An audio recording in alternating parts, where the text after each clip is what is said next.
Salamat sa mga blessings na binibigay mo araw-araw for waking up every day. It means na we have a purpose still. That's why you always wake us up every day. Thank you for all the blessings. It may not be perfect, or it may be not the plan that we had in life every day, but you're still giving us blessings, life, and you still answered all the prayers.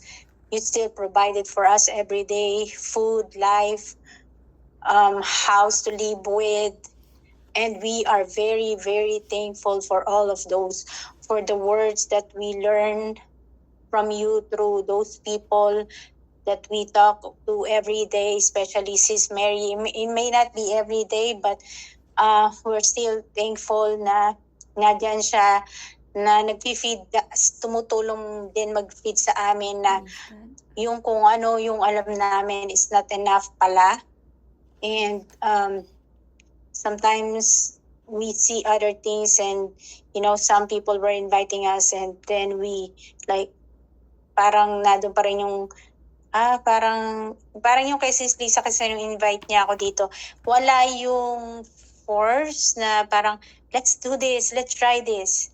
I mean, she just said if you like it, and then I just tried it, and then thank you, Lord, for using those people na mapalapit sa'yo, and for those words.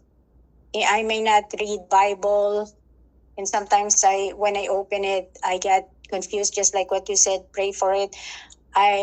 Maybe you need to have more focus on it, but still thank you for the family, for my mom, that she's get well, and we're praying for her continuously, and the brother of Sis Lisa for continuous healing.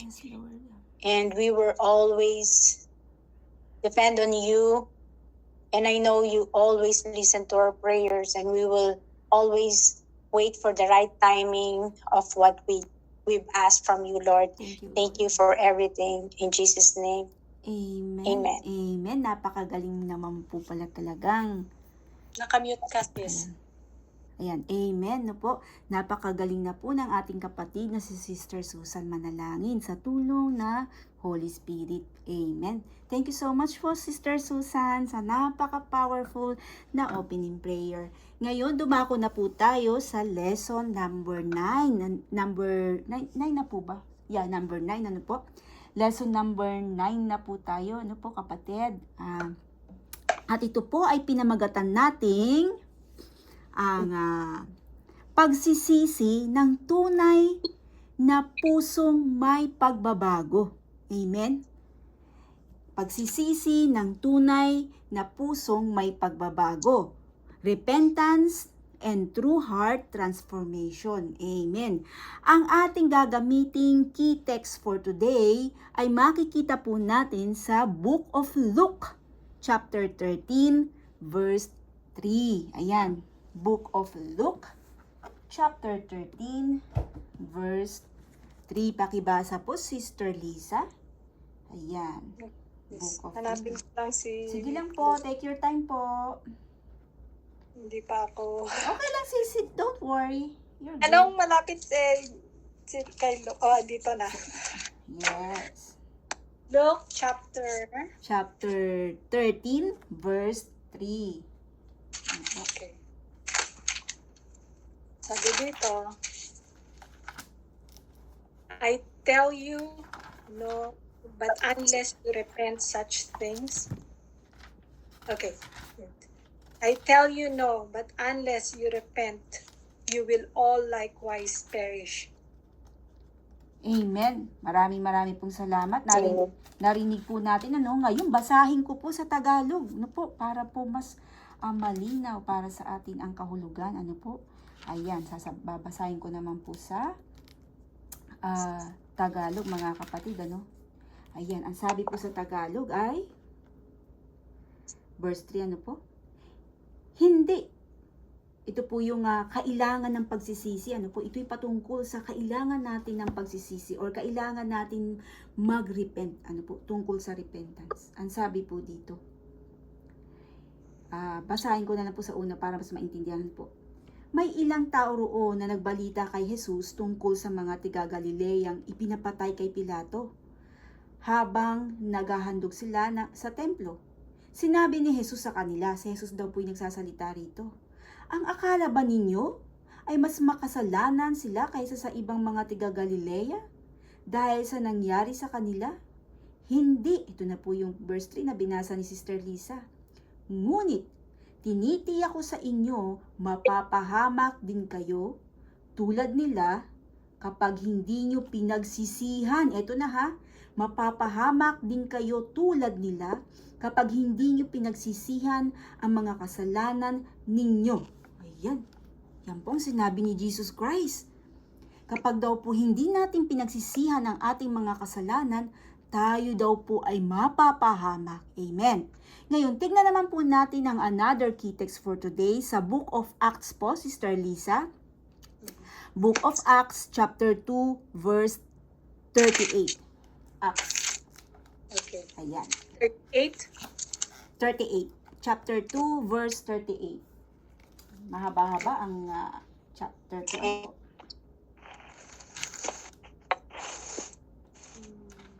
38.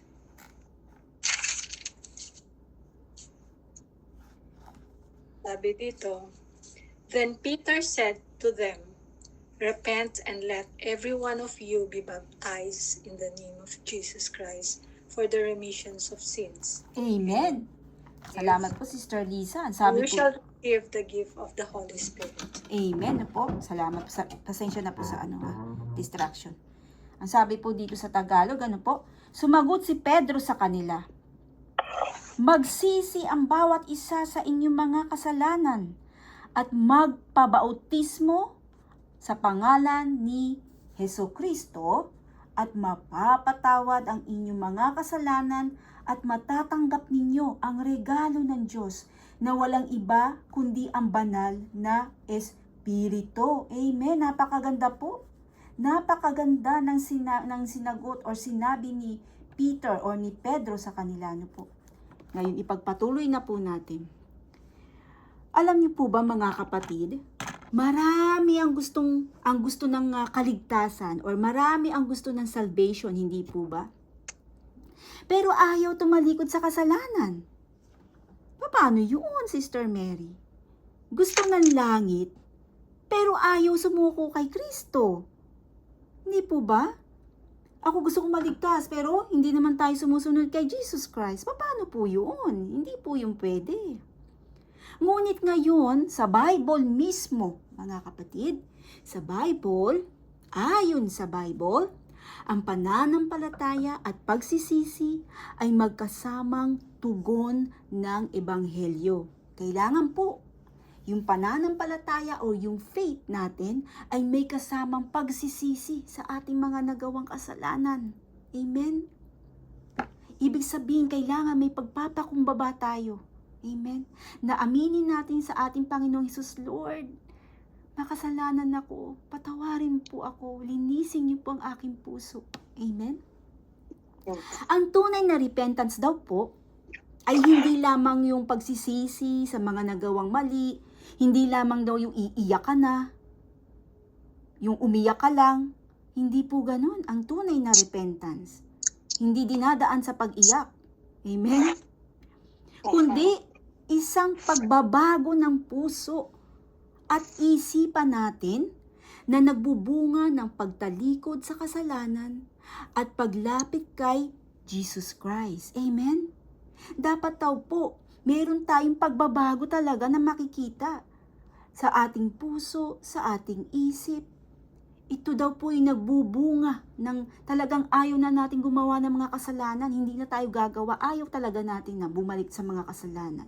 At kailangan meron na tayong pusong gustong lumapit kay Jesus Christ. Amen? So mga kapatid, sa lesson natin na ito, titignan natin ang kahalagahan ng pagsisisi bilang kaagapay sa katunayan, ay bilang kaagapay at yung mga katunayan, no? Na tunay na pananampalataya. Ano nga ba yung tunay na pananampalataya at tunay na repentance? Amen?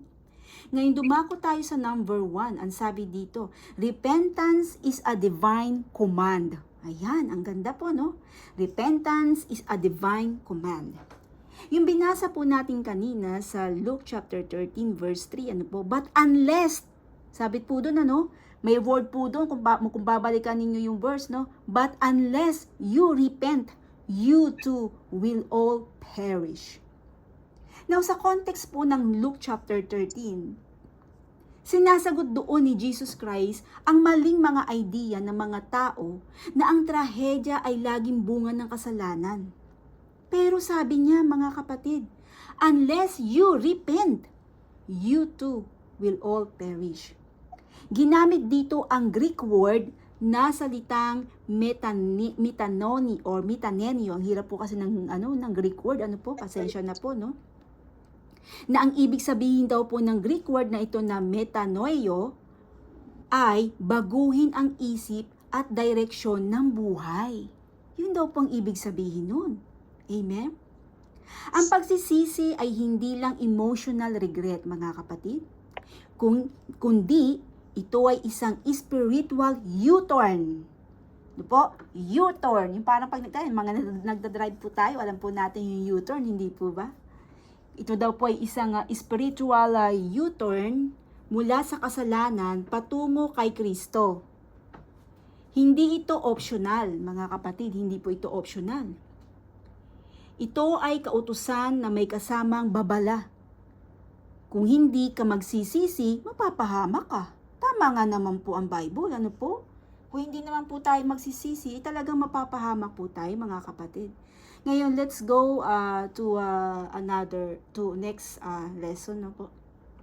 Number 2, ang sabi dito, repentance flows from conviction and leads to transformation. Ito daw po 'yon. Ang sabi po sa Acts chapter 2 verse 38, ito po yung binasa kanina. Peter replied, no po? Peter replied, repent and be baptized. Hindi po ba? Every one of you, lahat kayo. Ano po? In the name of Jesus Christ for the forgiveness of your sins. Ganda po ng sinabi dito ni Peter, ano po? Malino na malinaw. Pagkatapos mangaral ni Pedro or ni Peter sa Pentecost, no? Sa Pentecost, no po? Alam niyo po 'yun, ano po? Sa Pentecost, sa Book of Acts po ito, no? Tinanong siya ng mga nakikinig, no? What shall we do? Anong aming gagawin? No, tinanong po siya. At ang sagot naman po ni Peter, repent, magsisi kayo. Ang repent daw po sa Greek word, ito rin po ay tinatawag na metanoiseta or metanosite. Ang hirap pong banggitin, pasensya na po ha.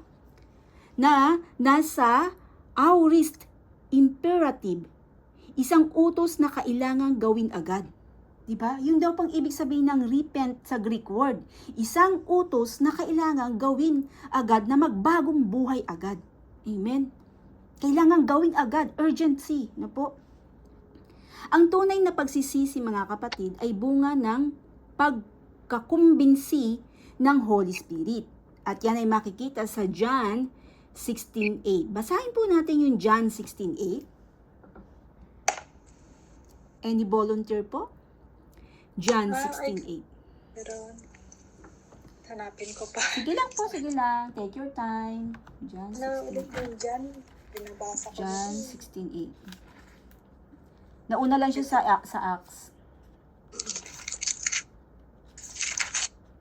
Darating yung araw, memorize ko na to. Yes, praise God. Lahat po tayo dumaan sa baguhan, ano po? Kaya wala po tayong dapat ikahiya. Amen. John 16:8. Okay. Sabi dito,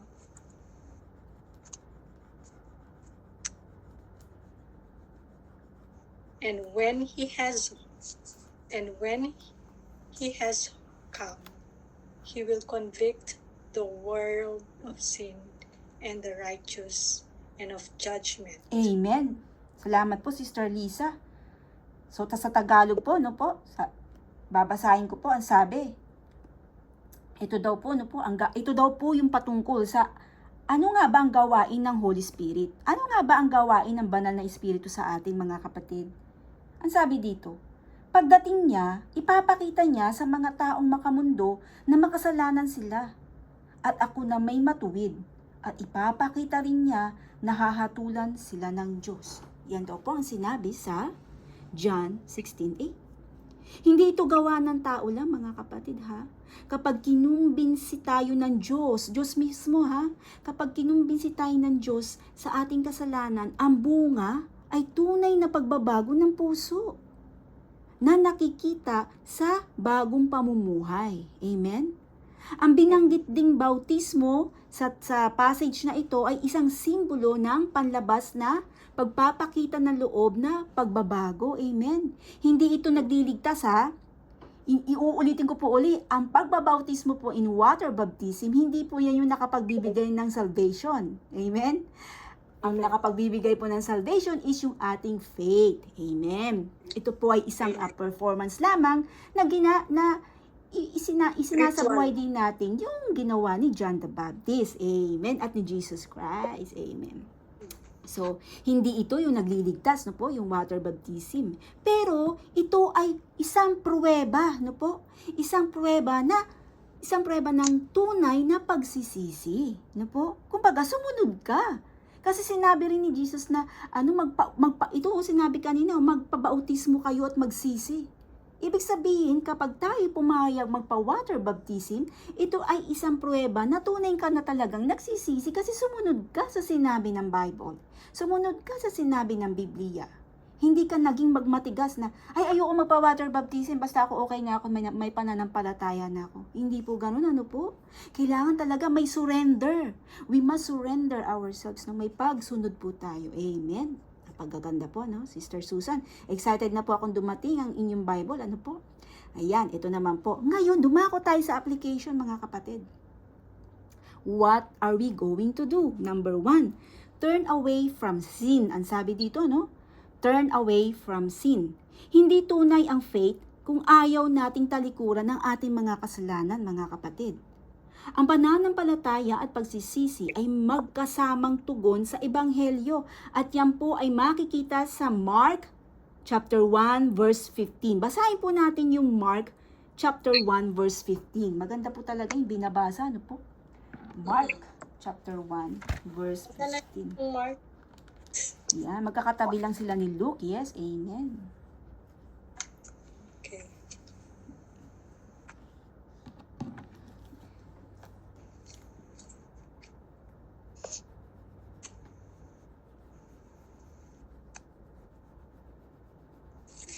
Chapter Luke, di ko na kasi na ba ako. Mark chapter 1 verse 15. Ayan. Mark chapter 1 verse 15. Okay. Sabi dito, 15, Opo. and saying, the time is fulfilled and the kingdom of God is at hand. Repent and believe. Amen. Amen po. Basahin po natin sa Tagalog. Ano po? Sinabi niya, ano po? Ito po yan, ano po? Ito po yung patungkol sa tinawag ni Jesus Christ yung 4 na mangingisda. Ano po? Yung kanyang mga disciple. Ano po? So, sinabi niya, dumating na ang takdang panahon. Malapit na ang paghahari ng Diyos. Pagsisihan na ninyo ang inyong mga kasalanan at maniwala kayo sa magandang balita. Ito po yung magandang balita, gospel. Ano po yung magandang balita? Good news. Good news. Amen? So, sabi po hindi ka maaaring tunay na magtiwala kay Jesus Christ habang mahigpit mong hinahawakan pa ang ating mga kasalanan. Amen? Hindi tayo pwedeng humawa kay Jesus Christ na ayaw din nating bitawan yung mga ginagawa nating kasalanan, yung makamundo. Hindi po pwedeng gano'n. Kailangan iwanan natin ang isa at isurrender natin itong buong puso nating katawan. Amen? Kasi hindi talaga tayo pwedeng pumunta ng langit nang may bahid tayo ng dumi. Amen. Hindi talaga pwede, napakahigpit po ng Diyos. Amen po. Kaya nga po, no, sabi po dito, no, hindi ka maaaring tunay na magtiwala kay Jesus Christ habang mahigpit mong hinahawakan ang mga kasalanan mo. Dahil ang pagtitiwala kay Jesus Christ ay nangangahulugan ng pagpapasakop sa kanyang lordship at pagtanggap sa kanyang paglilinis. Siya ang maglilinis sa atin, mga kapatid, hindi tayo. Amen? Natalakay natin ito nung nakaraan. Ang pagtatalikod sa kasalanan ay hindi paraan para kitain ang kaligtasan. Ang lalim po, ano po? Ito po ay isang ebidensya na totoo ang buhay or totoo at buhay ang pananampalataya. Dapat buhay ang pananampalataya natin. Tignan natin sa James 2:17. Ayan, nabasa natin to kahapon eh. Natatandaan ko to, James 2:17. Ano nang sabi din? 2:17. Opo, Sis Lisa. James 2:17. Sabi dito,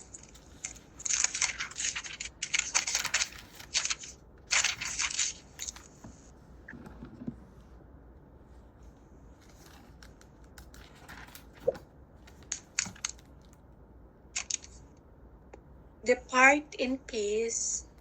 Wait lang. 17. 15, 16.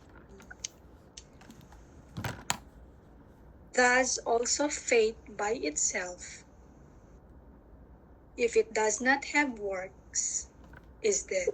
Amen. Yes. Narinig po natin yun. Basahin natin sa Tagalog para mas malinaw. Ang sabi dito, ganito rin naman ang pananampalataya. Kung hindi ito nakikitaan or kinikitaan o nakikitaan ng mabuting gawa, wala itong kabuluhan. Amen? Sinabi po dyan, ano po, wala daw pong kabuluhan kapag walang nakikitang pagbabago sa ating mga kilos, pananalita, how the way we treat people. Amen? Kung walang pagtalikod sa kasalanan, ang tinatawag na faith or ang tinatawag na pananampalataya ay nananatiling patay. Walang bunga. At hindi nakapagliligtas. Paano yun?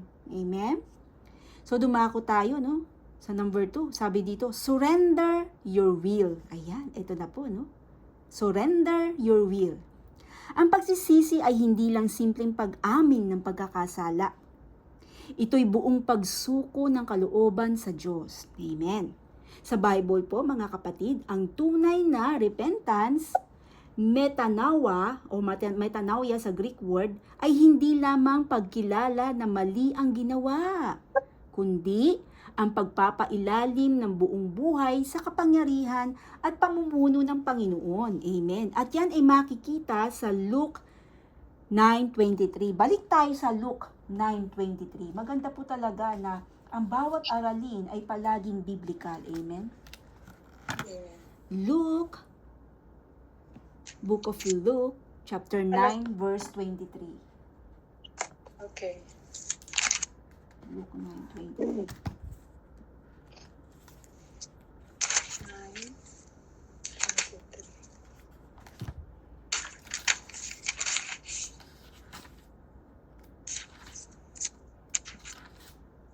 Sabi dito,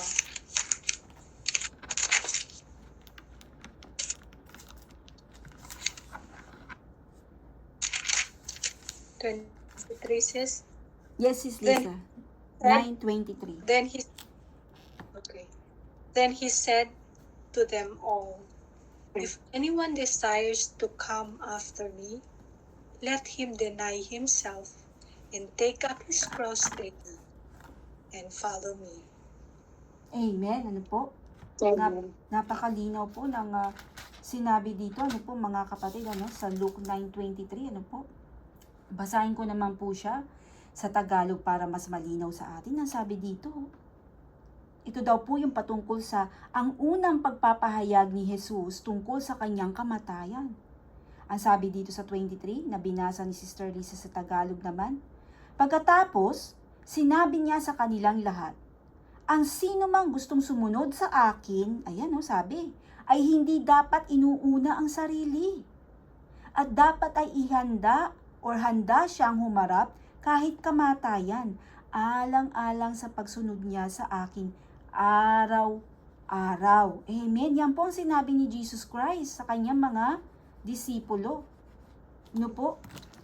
Na kung gusto daw po natin talagang sumunod sa ating Panginoong Hesukristo, kalimutan natin yung ating sarili at mag-surrender tayo sa Kanya completely. Kapag nagsisi tayo, isinusuko natin hindi lang ang ating kasalanan, hindi po ba, kundi pati ang ating sariling pamamahala sa buhay. Ano po? At hinahayaan natin si Jesus Christ na maging Panginoon sa buhay natin. Siya po yung magmamaneho ng buhay natin. Siya po yung magiging kompas ng buhay natin. Siya po yung magiging guide ng buhay natin. GPS ng buhay natin. Amen? Hindi tayo maliligaw kapag si Jesus Christ ang ginawa nating GPS. Hindi katulad ng mga ginagamit natin mga GPS sa cellphone. Ano po? Minsan dinadala tayo, disyerto na. Namamali. Pero namamali ng direksyon. Kaya tayo ay napapahamak. Pero pag si Jesus Christ ang ginawa nating GPS ng buhay natin, siguradong hindi po tayo maliligaw. Alam niya kung saan niya tayo dadalhin. Dahil, sabi sa Jeremiah 29:11, hindi niya tayo ipapahamak. Hindi po ba? Amen. Kaya naman po, tandaan natin mga kapatid, remember, you cannot fully trust Jesus Christ unless you also surrender to Him the full control of your heart and life. Yan ay makikita rin sa Book of Romans 10:9. Basahin natin, sige po. Maganda talaga ang may ganitong pinagkukunan ng supporting verses. Ano po? Book of Romans chapter 10 verse 9. Ayan. Sabi dito, chapter 10 po. Verse 9.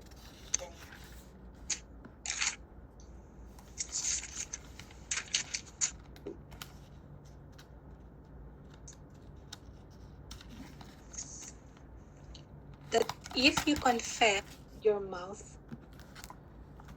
Jesus, and I believe in your heart that God has raised him from the dead, and you will be saved.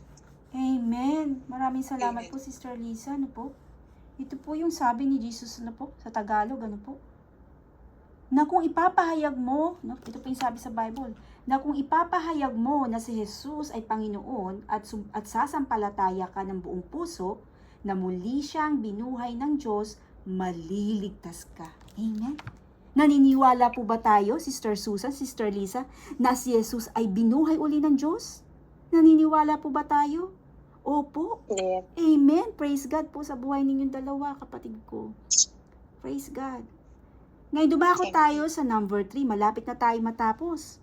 Ang sabi dito, sa application, number 3, live a changed life. Ayan. Ang ebidensya ng tunay na pagsisisi ay makikita daw po ito sa ating mga kilos. Amen. Hindi sapat na ang pagsisisi ay puro salita lamang. Oy, nagsisisi ako. Pinagsisisihan ko na ang ginawa ko. Pero hanggang salita lang.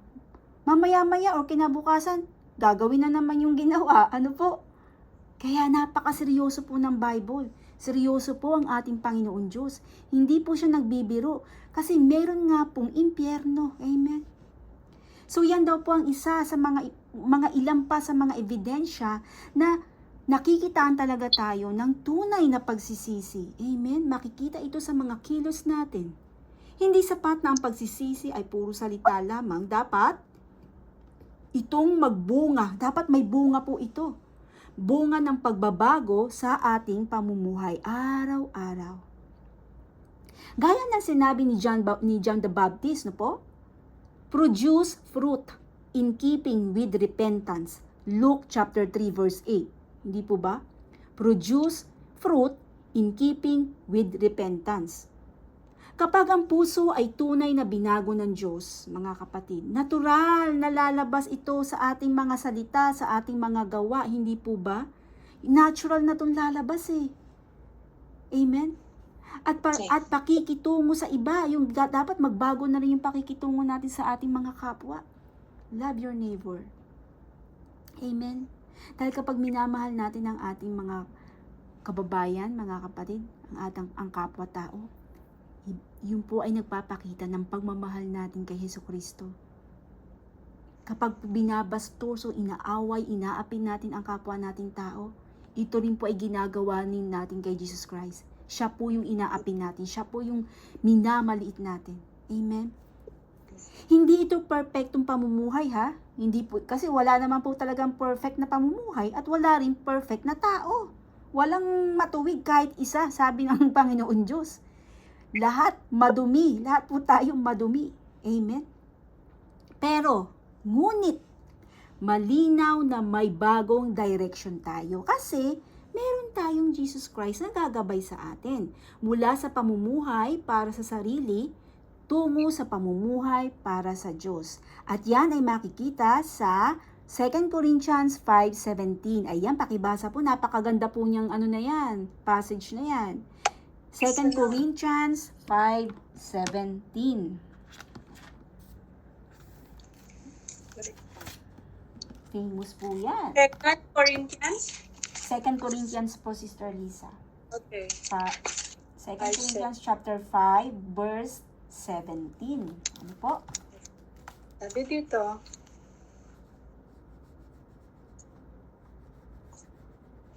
therefore, if anyone is in Christ, he is a new creation.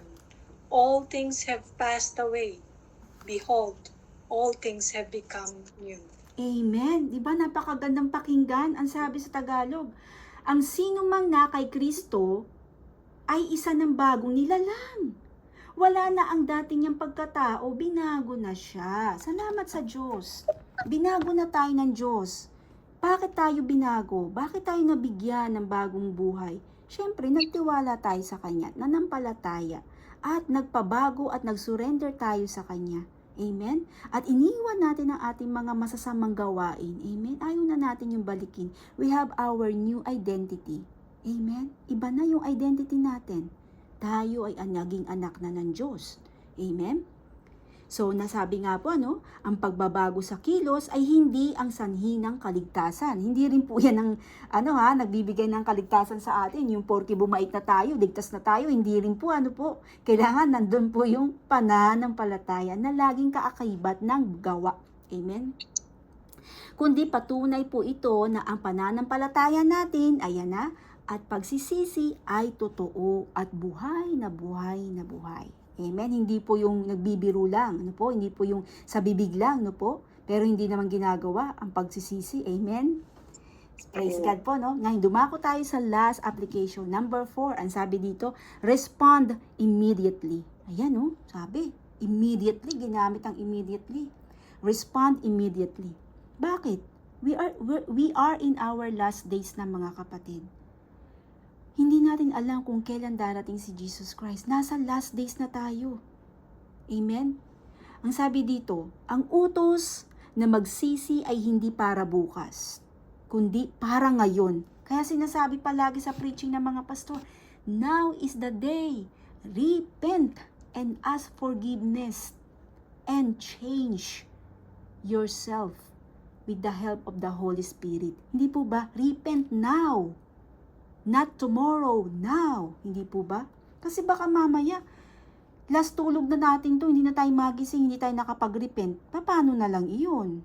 Hindi na tayo makakarating sa ating sa kingdom ng Diyos.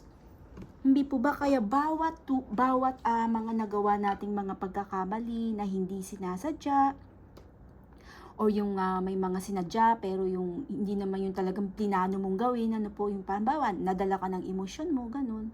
Nakapagsalita ka ng di maganda, i-repent na po natin yun. Kasi magkakaroon po tayo ng conviction from the Holy Spirit na marirealize natin, ay, nakapagsalita ako ng masama sa kaibigan ko. Lord, patawarin niyo po ako. Ganun kaagad. Repent immediately. Tayo kaagad, mag-repent. Amen? Kaya nga po, ulitin po natin dito, Kaya, sabi dito, hindi daw po para bukas na mag-repent, hindi po, bukas na ako magsisisi. Wala naman po ganun, hindi po ba, Sister Susan? Wala naman pong ganun, no? Kailangan ngayon na. Kaya, ang pagsisisi daw po, ang tunay na pagsisisi ay hindi para bukas, kundi para ngayon. Sa Acts, nakasulat din po sa Acts 17:30, malinaw na sinabi ni Paul doon na God commands all people everywhere to repent. Hindi po ba? Utos ng Panginoon Diyos yan. That is a command of Jesus Christ. Repent. Ito ay nasa anyong utos, no? Imperative at nangangailangan ng agarang aksyon or tugon. Umaksyon na kaagad tayo. Sa Acts chapter 2 verse 28, no po, ginamit ni Peter doon ang salitang metanoisit sa aorist imperative. Ang hirap pong banggitin, ano po? Mga Greek word, ano po? Na ang ibig sabihin, ano ibig sabihin to, Sis Mary? Ang di naman namin maintindihan, no po? Ang sabi dito, ito daw po ay nangangahulugang ng isang tiyak na agarang aksyon. Ayan, nabanggit natin kanina, no? Umaksyon na kaagad tayo ngayon. Respond immediately, act immediately. Wag hindi bukas. Kapag ipinakita ng banal na espiritu ang bigat ng ating kasalanan, hindi tayo tinatawagan ng Diyos na maghintay o magpaliban. Ang bawat araw ng pagkaantala or yung late, no po, ay pagtigas ng puso. Tumitigas yung puso natin ng kapag tumatagal tayong hindi nagre-repent, patigasan ng patigas yung puso natin eh. Kaya ingatan po natin na huwag tumigas yung puso natin katulad ni Pharaoh, no po, with Moses noon, kapanahunan ni Moses. Sa Hebrew chapter 3 verse 15, no po, nabanggit din po yan. Hebrew chapter 3 verse 15 po. Basahin ko po sa Tagalog 3:15. Basahin natin. Ang sabi dito, gaya nga ng nabanggit sa kasulatan, kung marinig nyo ngayon ang tinig ng Diyos, huwag ninyong patigasin ang puso nyo. Tulad ng ginawa noon ng mga ninuno nyo, nang naghimagsik sila laban sa Diyos.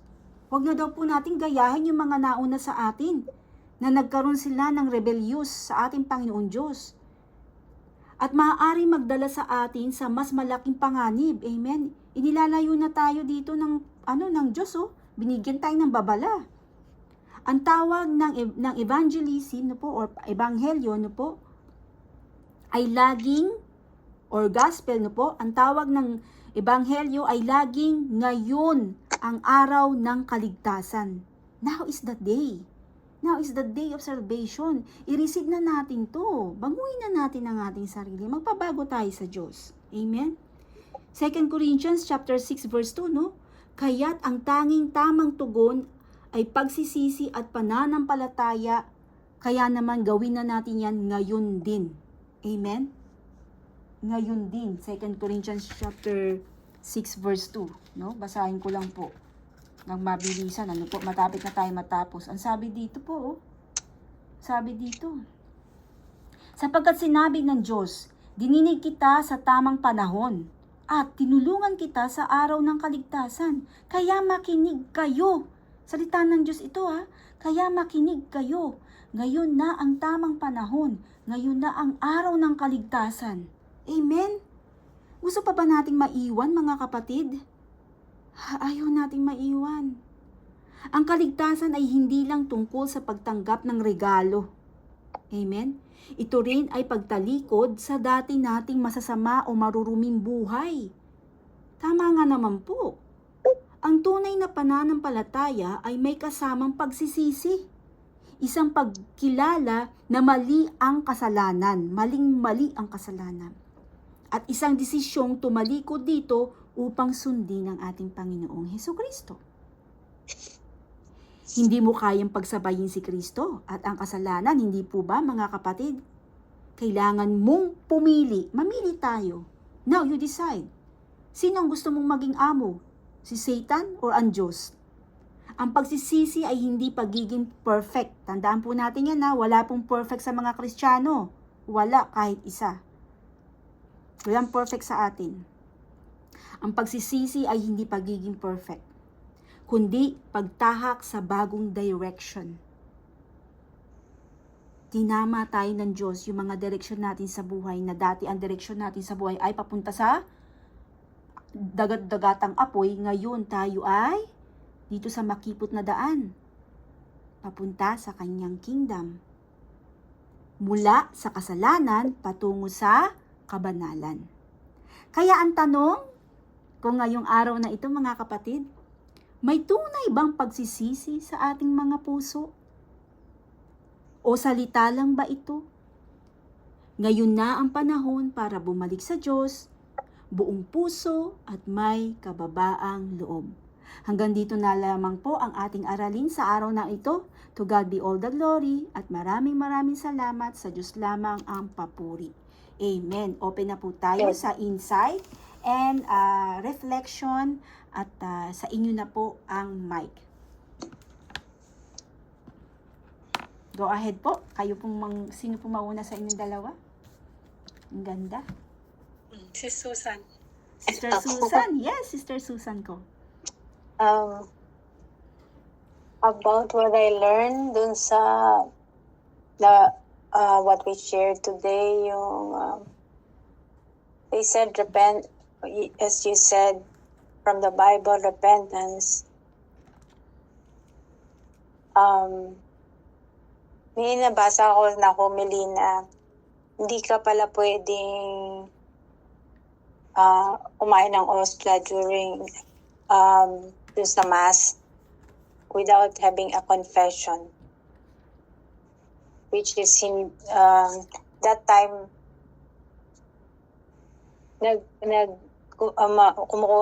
kumakain pa rin ako ng ostya that time kasi iniisip ko na you are accepting Jesus, and when you ask forgiveness, but the forgiveness na sa Kanya, it's between you and Him. Pero kailangan pala manghihingi ka pa rin ng confession. And yung sinabi mo na hindi yung repentance mo, hindi yun yung makakapag-save at yung mga ginagawa mong kabutihan, kundi yung faith mo sa Kanya, which is lagi ko rin narinig yun na kailangan lumapit ka sa akin. Diba sabi ko nga, pag busy tayo masyado sa mga ginagawa natin sa buhay, we forget Him, na lahat pala to galing sa Kanya.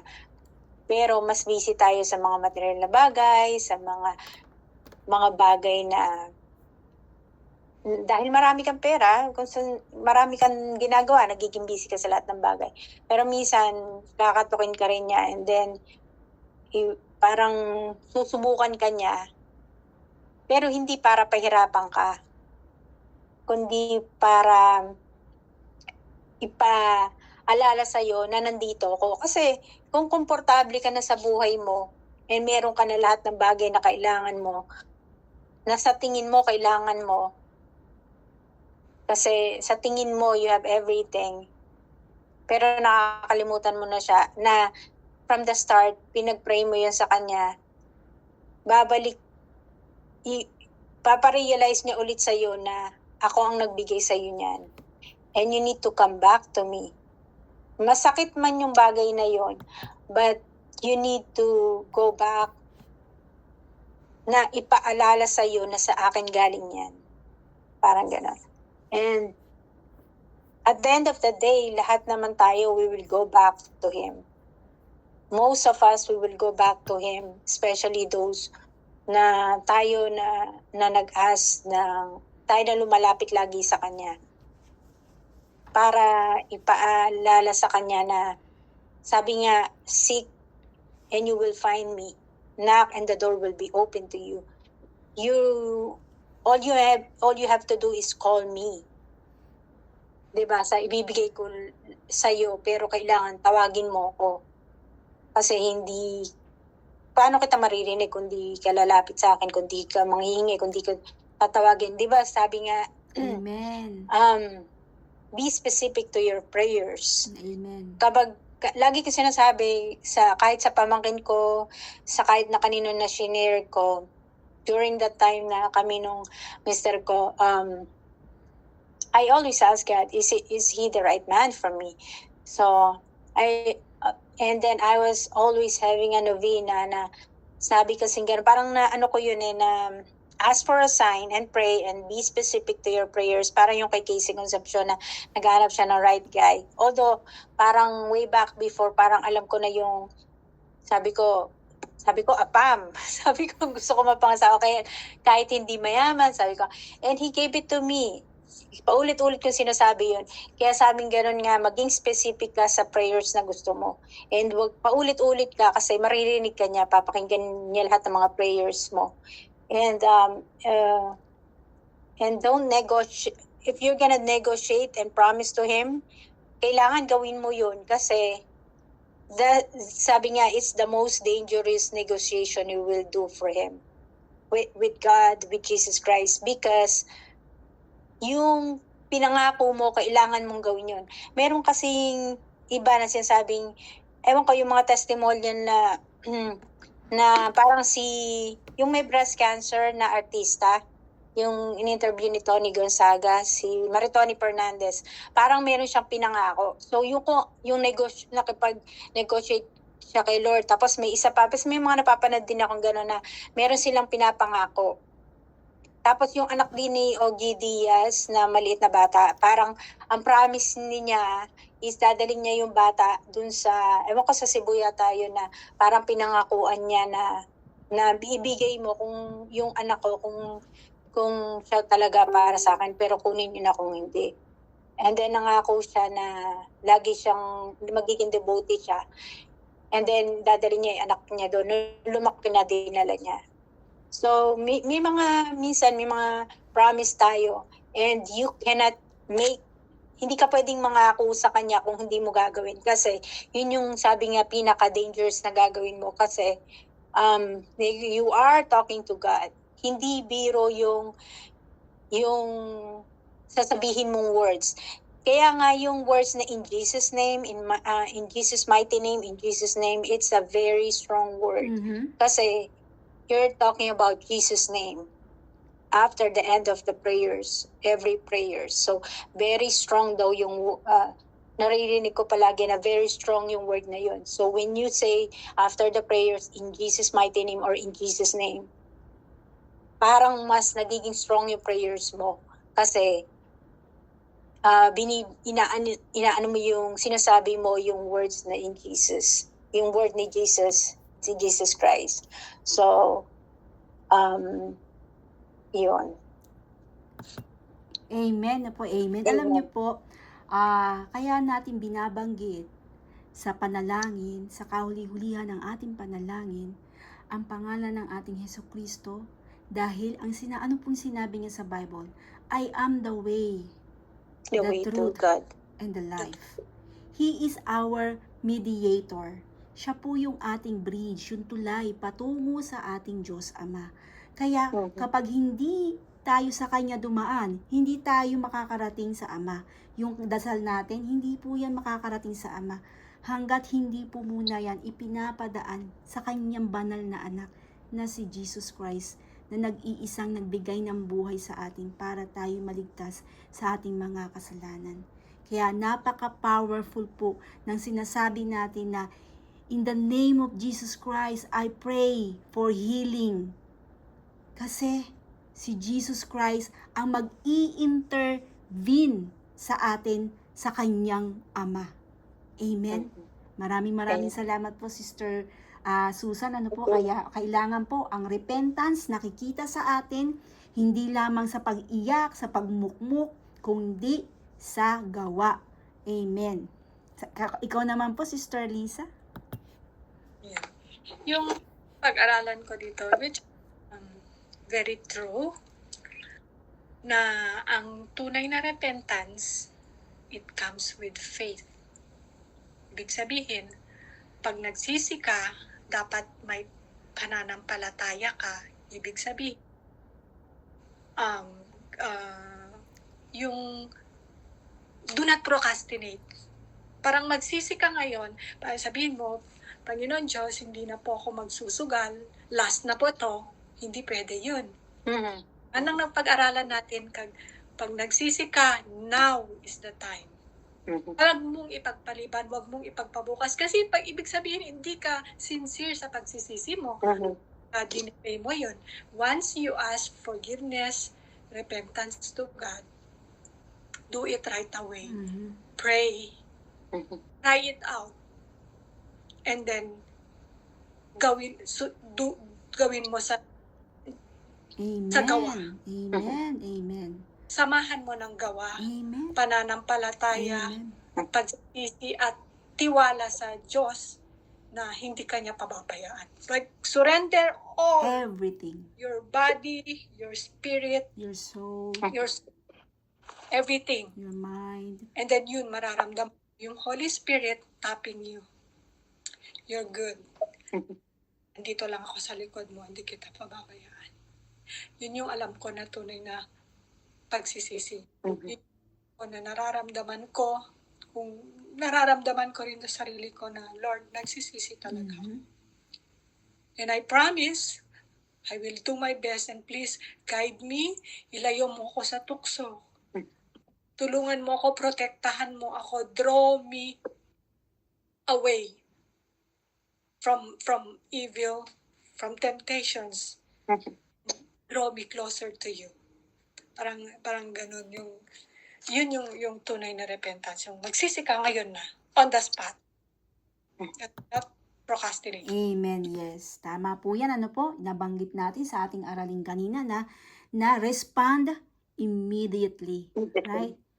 When you repent, when you have faith, you need to repent.